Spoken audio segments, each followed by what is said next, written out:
Hello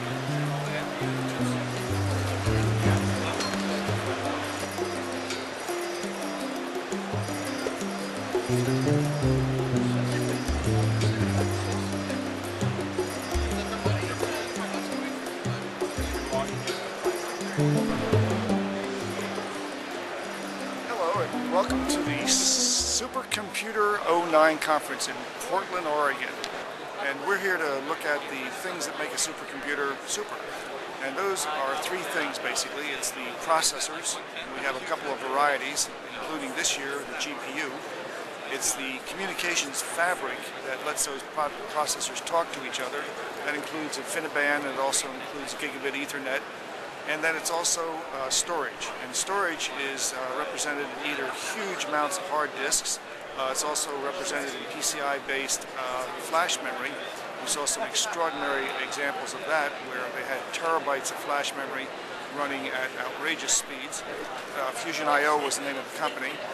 And then we looked at a lot of systems from major computer centers. They got it. They absolutely got it with regard to what GPU compute can do for you.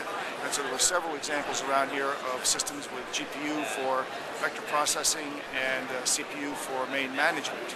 So we see this as being the logical and maybe natural nexus of visualization and graphics and compute, and that all these things are now coming together, and they're coming together in an affordable way and in a way that makes supercomputing available to just about any researcher or any company that has a need for a lot of high-performance, high-powered computing.